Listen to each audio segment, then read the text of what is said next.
नमस्कार दोस्तों। आप सभी का स्वागत है आप सभी का अपने यूट्यूब चैनल परीक्षा की शिक्षा में। आई होप कि आप सभी अच्छे होंगे। जो बच्चे नए हैं चैनल पे पहली बार हैं, क्लास को सबसे पहले तो सब्सक्राइब कर लीजिए। देखिए, हम बीएड प्रोफेसर 2023 के तहत हमारे चैनल पे स्टार्ट कर दिया। आपको क्लास का समय डेली बेसिस पे आपको मिल रही है। हिंदी की क्लास आपको शाम को 7 बजे और सुबह 11 बजे आपको सामान्य ज्ञान यानी कि जीके जीएस की क्लास डेली बेसिस पे आपको मिल रही है। ठीक है। और आप हम ये देखिए, टेलीग्राम ग्रुप से हमारे सॉरी हमको इंस्टाग्राम पर हमको फॉलो कर सकते हैं। हमारे टेलीग्राम ग्रुप से जुड़ सकते हैं जहाँ पर आपको फ्री पीडीएफ मिलेगी। अगर आप वहाँ पे जितनी जल्दी जुड़ेंगे, 10 बच्चे भी अगर जितनी जल्दी जुड़ गए, हम वहाँ पे आपको पीडीएफ देना स्टार्ट कर देंगे। ठीक है। तो चलिए, आपकी क्लास स्टार्ट करते हैं। ये वाली क्लास जो आपको कल प्रैक्टिस सेट कराया था 10वां नंबर, उसके आगे के जो प्रैक्टिस सेट के क्लास है, बाकी के जो बच्चे थे वो करा रहा हूँ। तो याद रखिएगा, 75 तक हो गए, 76 से आपको स्टार्ट करवा रहा हूँ। ठीक है। तो प्रश्न संख्या आपको दिया गया 76 से 78 तक। ठीक है। निर्देश है, निम्नलिखित प्रत्येक शब्द के लिए उसके नीचे दिए गए विकल्पों में से उपयुक्त समास छांटिए। ठीक है। तो भाई बहन, भाई बहन इसमें कौन सा समास है? भाई और बहन का समास वगैरह करेंगे तो भाई और बहन हो जाएगा। तो इसमें आपका कौन सा समास आएगा आपको बताया गया है। तो इसमें आपका द्वंद्व समास आएगा। ठीक है। आपको बताया गया है जहाँ पर और अथवा या आता हो, वहां पे आपका द्वंद्व समास आता हो, क्योंकि यहाँ पे दोनों के दोनों पद आपके प्रधान होते हैं। ठीक है। चलिए, नेक्स्ट है आपका 77। वज्रपाणी, वज्रपाणी इसमें बताना है हमको कौन सा समास है। तो वज्रपाणी का समास विग्रह करेंगे थे, वह जिसके पाणी यानी कि हाथ में वज्र है। ठीक है। वह जिसके पाणी, पाणी का अर्थ होता है हाथ में वज्र हो, अर्थात इंद्र। ठीक है। तो आपका यहाँ पे बहुब्रीहि समास हो जाएगा। ठीक है। जो ऑप्शन आपका बी दिएगा, आपका राइट आंसर आपको ये भी बताएगा बहुब्रीहि समास क्या होता है। जब कोई प्रधान नहीं होता, दोनों पद मिलकर किसी तीसरे की ओर इशारा करते हैं, तो आपका जो तीसरा पद होता है वो प्रधान होता है, तो आपका बहुब्रीहि समास होता है, याद रखिएगा। चलिए, अगला क्वेश्चन देखते हैं। आपका 78 नंबर है, जिसमें पहला पद प्रधान है और पूरा पद अव्यय होता है, वहां आपका अव्ययी भाव समास होता है। कौन सा अव्ययी भाव समास होता है आपको ये बताना है। यहाँ पे दिया है अव्ययी भाव समास। ठीक है। जो ऑप्शन आपका डी दिएगा, आपका राइट आंसर हो जाएगा। जिस सामासिक पद का पूर्व पद प्रधान तथा सामाजिक पद अव्यय हो, अव्ययी भाव के अंतर्गत आता है। जैसे कि आपका प्रतिदिन, अ, अभूतपूर्व, यथासंभव, ये सब जो शब्द हैं आपके अव्ययी भाव समास के अंतर्गत आते हैं। नेक्स्ट है आपका 79 नंबर, 79 नंबर है, उचित विकल्प का चयन कर रिक्त स्थान की पूर्ति करें। ठीक है। उचित विकल्प का चयन कर रिक्त स्थान की पूर्ति करने है हमको, तो बताना है यहाँ पे 79 है। ठीक है। सांप्रदायिकता राष्ट्रीय एकता के लिए रिक्त स्थान है, बताना है हमको। रिक्त स्थान की जगह पे आपका क्या आ जाएगा? तो सांप्रदायिकता राष्ट्रीय एकता के लिए आपका अभिशाप है। ठीक है। जो ऑप्शन आपका यहाँ पे बी दिया गया, आपका राइट आंसर हो जाएगा। चलिए, नेक्स्ट है आपका निर्देश है, प्रश्न संख्या 80 से 82 तक शुद्ध वाक्य का चयन करें। ठीक है। यहाँ पे हमको बताना है शुद्ध वाक्य कौन सा हो जाएगा 80 नंबर में। ठीक है। तो पति पत्नी के झगड़े का हेतु क्या हो सकता है? हेतु नहीं आएगा यहाँ पर। पति पत्नी के झगड़े का क्या हो सकता है, ये भी आपका गलत है। लेकिन पति पत्नी के झगड़े का कारण क्या हो सकता है, ये देखिए पढ़ने से हमको शुद्ध पता चल जाता है। तो जो ऑप्शन आपके यहाँ पे सी दिया गया है, आपका राइट आंसर हो जाएगा साथियों। और बाकी सभी आपकी पदक्रम संबंधी अशुद्धि है, याद रखिएगा। चलिए, नेक्स्ट है आपका, इसमें बताना है हमको शुद्ध वाक्य कौन सा है। 81 में, भारत सबसे बड़ा लोकतांत्रिक देश है। भारत सबसे बड़ा लोकतांत्रिक देश कौन सा, हमको बताना है इसमें से कौन सा आपका शुद्ध शब्द हो जाएगा। तो भारत सबसे बड़ा लोकतांत्रिक देश है। ठीक है। तो जो ऑप्शन आपका यहाँ पे बी दिया गया, आपका राइट आंसर लोकतांत्रिक। देख लीजिए शब्द कैसे लिखा जाता है लोकतांत्रिक, ये तो लोकन तांत्रिक हो जाएगा, तो आपका गलत है। ठीक है। चलिए, ऑप्शन जो आपको भी दिया था आपका राइट आंसर। अगला क्वेश्चन देख लेते हैं 82 नंबर, इसमें बताना है हमको आपका शुद्ध वाक्य कौन सा है।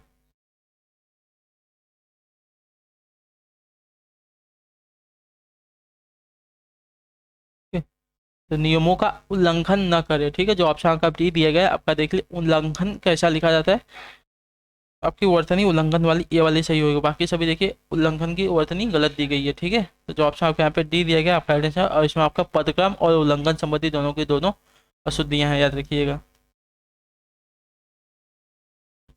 चलिए नेक्स्ट देख लेते हैं, आपका 83 नंबर है। लालिमा सपन बाग में रहती है, दिए गए वाक्य का भेद बताइए। लालिमा सपन बाग में रहती है, दिए गए वाक्य का भेद बताइए। 83 में आपका हो जाएगा ऑप्शन नंबर सी, सरल वाक्य है। ठीक है, जो ऑप्शन आपका यहाँ पे सी दिएगा आपका, लालिमा सपन बाग में रहती है सरल वाक्य है, उपयुक्त वाक्य में एक ही क्रिया एवं एक ही करता है, याद रखिएगा। इसके वजह से आपका ये सरल वाक्य होता है, सरल वाक्य में आपकी एक ही क्रिया और एक ही कर्ता होता है, ये भी बात याद रखिएगा। चलिए अगला क्वेश्चन देखते हैं 84 नंबर। निम्नलिखित में से पानी का पर्यायवाची शब्द नहीं है।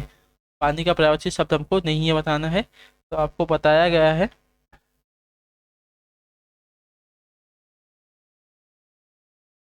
84 है ना, हाँ चलिए।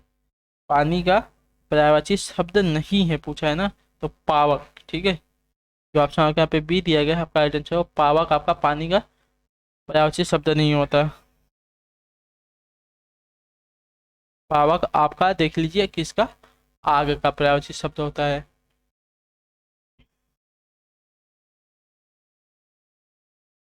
चलिए नेक्स्ट देख लेते हैं आपका 85 नंबर। निम्नलिखित में से घर शब्द का पर्यायवाची शब्द नहीं है, कौन सा? घर शब्द का पर्यायवाची शब्द नहीं होता है, एक मिनट रुकिए।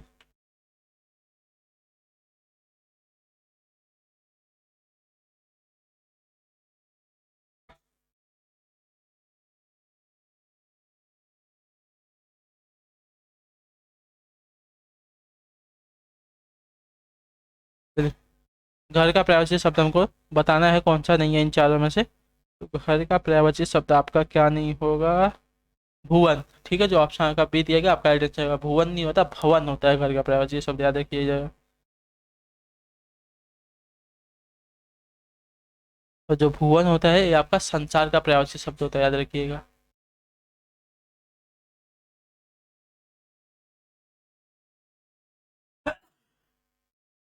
सॉरी, अगला है आपका 86 नंबर। अघोषित का विलोम शब्द लिखिए। अघोषित का विलोम शब्द आपका हो जाएगा घोषित। ठीक है, जो ऑप्शन ए वाला दिया गया है आपका घोषित, वर्तनी आपकी ए वाली सही हो जाएगी, वर्तनी गलत है। चलिए अगला क्वेश्चन आपका 87 नंबर। आसक्ति का विलोम शब्द क्या हो जाएगा? आसक्ति का विलोम शब्द आपका होता है अनासक्ति। ठीक है, जो ऑप्शन आपका डी दिया गया आपका राइट आंसर होगा।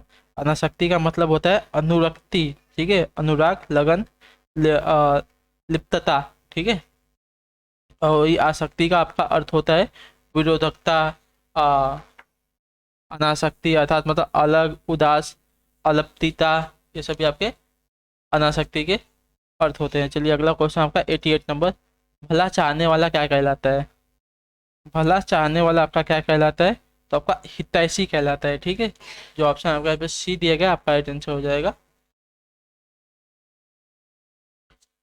और जिसमें स्वार्थ साधना की भावना न हो उसे निस्वार्थ कहते हैं। ठीक है, अगला क्वेश्चन देखते हैं। और रुक जाइए, इसमें आपको बता दूं, सहायता करने वाला जो आपका सहायक कहलाता है, और आपका पुण्य में विश्वास रखने वाला आपका पुण्यात्मा कहलाता है। ठीक है, याद रखिएगा। अगला है आपका 89 नंबर। कानून का रूप देने के लिए प्रस्तुत किया गया प्रस्ताव क्या कहलाता है? कानून का रूप देने के लिए प्रस्तुत किया गया प्रस्ताव आपका क्या कहलाता है? तो आपका विधेयक कहलाता है। ठीक है, जो ऑप्शन आपका सी दिया गया आपका आंसर हो जाएगा। कानून का रूप देने के लिए प्रस्तुत किया गया प्रस्ताव जो आपका, एक मिनट रुक जाइए,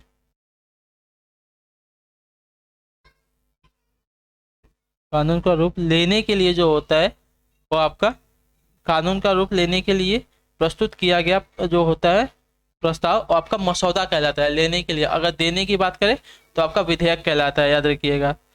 और किसी विधेयक का प्राथमिक रूप जो होता है वो प्रारूप होता है। किसी विधेयक का जो पहला पहला रूप होता है उसको प्रारूप कहते हैं, याद रखिएगा। विधेयक पर वाद विवाद जो होता है उसको प्रश्नोत्तर कहते हैं। इसमें और इसमें कंफ्यूज मत हो जाएगा, देने को विधेयक कहलाता है, और लेने के लिए जो होता है, कानून का रूप लेने के लिए प्रस्तुत किया गया जो प्रस्ताव होता है वो आपका मसौदा कहलाता है। नेक्स्ट है आपका 90 नंबर। निम्न में से किस लोकाकित का अर्थ होता है सदा एक समान रहना? सदा एक समान रहना, इसका हमको बताना है अर्थ क्या होता है। इस लोकाकित का मतलब, ये अर्थ है, इसका लोकाकित क्या हो जाएगा? तो सदा एक समान रहना यानी कि सावन हरे न भादो सूखे, ठीक है। जो ऑप्शन आपके यहाँ पे डी दिया गया है आपका, सावन हरे न भादो सूखे मुहावरे का अर्थ होता है सदा एक समान रहना, ठीक है। अगला है आपका 91 नंबर। 91 है आपका, 91 नंबर। बहुत ही मूर्ख होना किस मुहावरे का अर्थ है? बहुत ही मूर्ख होना किस मुहावरे का अर्थ है? तो बहुत ही मूर्ख होना यानी कि मिट्टी का माथो, ठीक है। जो ऑप्शन आपका डी दिएगा आपका आंसर हो जाएगा। अगला है आपका 92 नंबर। पगड़ी रख घी चक, ठीक है। लोकाकित का अर्थ क्या होगा? पगड़ी रख घी चक, इस लोकाकित का अर्थ क्या हो जाएगा? तो इसका अर्थ हो जाएगा निर्लज होकर कुछ पाना, ठीक है। जो ऑप्शन आपका पे सी दिया गया आपका राइट आंसर हो जाएगा। मतलब कोई शर्म न हो उस चीज को पाना, सब कुछ खो खाकर पाना, मतलब लाज है जो होती है जिसको बोलते हैं वो सब खोकर इसको पाना कहते हैं, याद रखिएगा।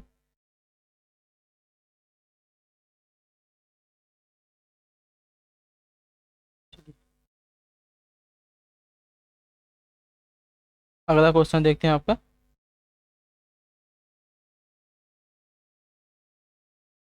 93 नंबर।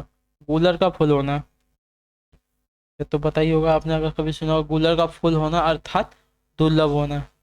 जैसे गूलर का फूल किसी को नहीं मिलता, वैसे आपका दुर्लभ होना, कोई चीज होती है उसको कहते हैं। नेक्स्ट है आपका 94 नंबर, 94 नंबर। किसी वस्तु को व्यर्थ संभाल कर रखना, इस उक्ति का व्यंजक क्या है? किसी वस्तु को व्यर्थ संभाल कर रखना, इस उक्ति का व्यंजक क्या हो जाएगा? तो आपका उत्तर हो जाएगा शहद लगाकर चाटना, ठीक है। जो ऑप्शन आपका सी दिया गया आपका राइट आंसर हो जाएगा। यह एक मुहावरा है, याद रखिएगा। किसी वस्तु को व्यर्थ संभाल कर रखना यानी कि शहद लगाकर चाटना। नेक्स्ट है आपका 95 नंबर। काजल की कोठरी है, काजल की कोठरी है, इस शब्द का अर्थ क्या हो जाएगा? सॉरी, इसका अर्थ क्या हो जाएगा आपको बताना है। काजल की कोठरी है आपका जाएगा कलंक लगने का स्थान, ठीक है। काजल की कोठरी यानी वहां पे जाओगे तो आपको काजल लगने ही वाली है, इसका अर्थ होता है कलंक लगने का जो स्थान होता है उसको कहते हैं काजल की कोठरी। जहाँ कलंक लगना अनिवार्य हो ऐसा वाक्यांश जो सामान्य अर्थ का बोध न कराकर किसी विलक्षण अर्थात प्रतीति कराए मुहावरा कहलाता है, याद रखिएगा। नेक्स्ट आपका 96 नंबर। जहाँ किसी की विचित्र वेशभूषा वाणी चेष्टा आदि को देखकर हृदय में विनोद भाव होते हैं, वहाँ किस रस की नीपति होती है?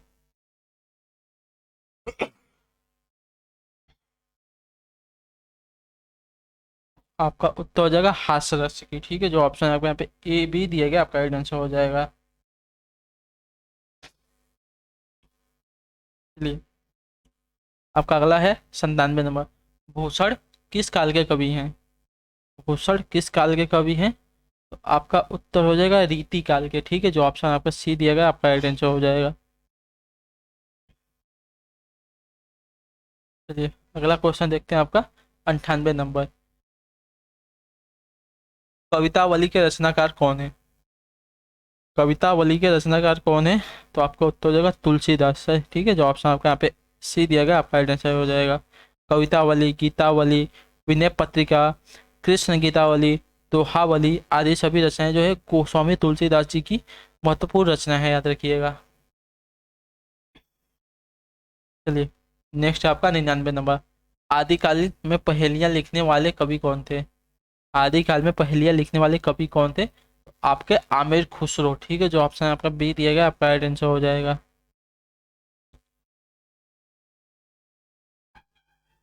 एक और थे आपके विद्यापति, ठीक है। विद्यापति जो थे ये भी लिखते थे, मतलब आपका कभी आमिर खुसरो नहीं दिया तो विद्यापति दिएगा, तो आपको कंफ्यूज मत हो जाए, विद्यापति पर टिक कर दीजिएगा। बच्चों तो ज़्यादातर आमिर खुसरो के बारे में ही पूछा जाता है, तो याद रखिएगा ये बात भी। चलिए, नेक्स्ट है आपका